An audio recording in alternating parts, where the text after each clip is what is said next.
In this video, I'm going to show you how to replace the starter on this Ford Excursion with a 6.8 liter V10 engine. It's located on the passenger side underneath the vehicle. Let's get started.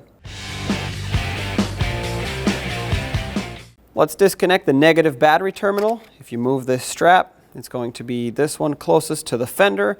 Typically, you would need an 8mm wrench to undo the mounting nut. For me, I have to hold the head of the bolt that is in here and remove the mounting nut with a 10mm wrench. Whatever size yours is, use that and loosen it up. And now you can pull the battery terminal right off.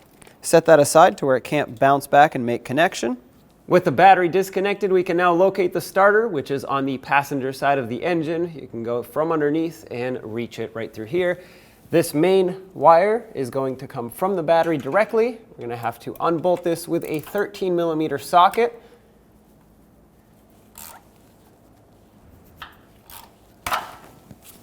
Well, unfortunately mine broke. That sometimes happens. This one is severely corroded. Regardless, pull this off and inspect it for corrosion. I'm definitely going to have to clean this connection up because it is quite corroded. Now, let's take off this little one, which is going to be an 8mm mounting nut for the signal wire.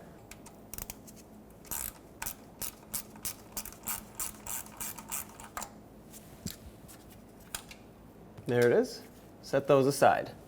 Now there are three 10mm headed bolts on the starter, one here, one right up here, and another one that's difficult, or well, pretty much impossible to see, all the way at the top. So let's get those off with, once again, a 10mm socket.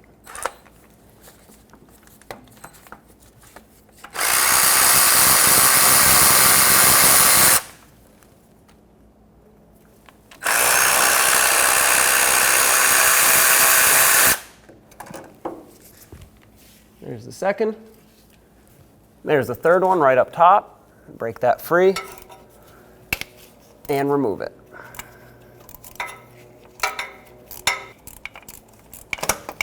There it is. Get that bolt out of there. Wiggle the starter out of this position, and there it is.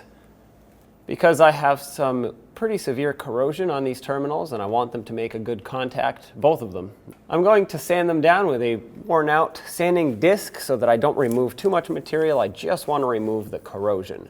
You can also do this by hand with some sandpaper if that's what you have.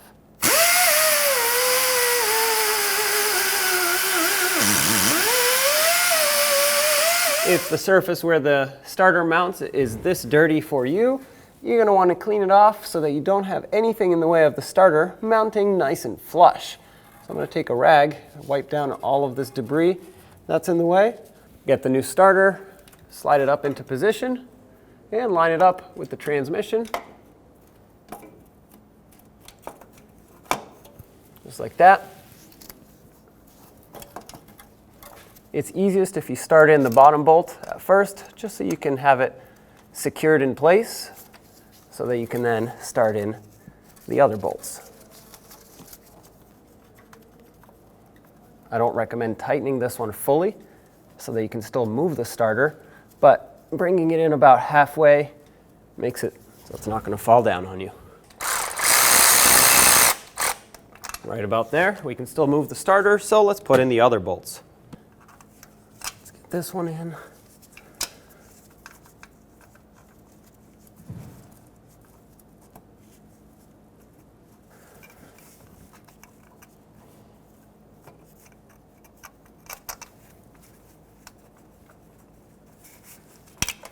Let's tighten them all up now once they're all in.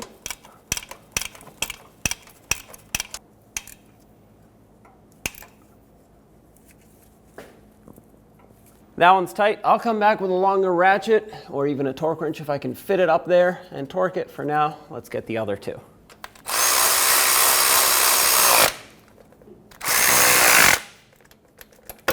Let's torque all three of these to 18 foot-pounds. Do the best you can if you can't reach that top one.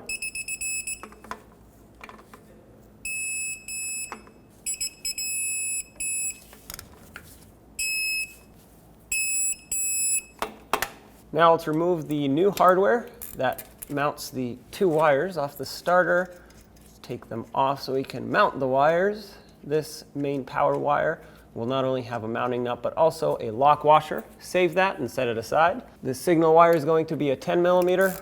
Remove this as well. This also has a lock washer, and optionally, if your vehicle had a spade connector originally, you can plug that into there without even removing this mounting nut. But because mine does not, I'm actually going to remove not just the mounting nut, but the spade connector adapter, so I can have it, well, not hanging out there with current flowing through it. Take that washer off. I'm going to remove this, like I said, leave it on for yours if that's what you need. Reattach the signal wire. Put on the lock washer and the mounting nut. When you tighten these, as soon as it bottoms out, just give it a little extra. That lock washer is going to do the job of securing it, and you don't want to break the stud off. So now let's put on the other one, the main power wire. Slide this over, make sure it has a good connection. Same thing over here, lock washer, and the new mounting nut.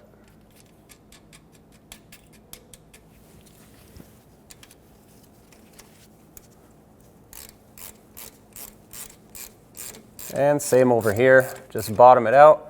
Give it a little extra, that is plenty tight. At this point, if you wanted to coat this with some anti-corrosive grease, such as silicone paste, or if yours had a boot, you would put that on. But unfortunately, I do not have a boot, so I'm going to just grease this up a little bit on the outside, not where it makes connection, just on the outside so it doesn't corrode in the future. If this ever has to be removed now, it'll avoid the stud breaking like it did when we took that off. It's important to not put this in between where the connection point is.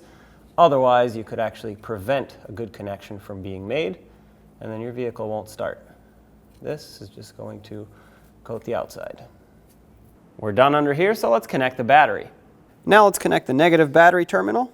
Put it back over the post on the battery and snug this up.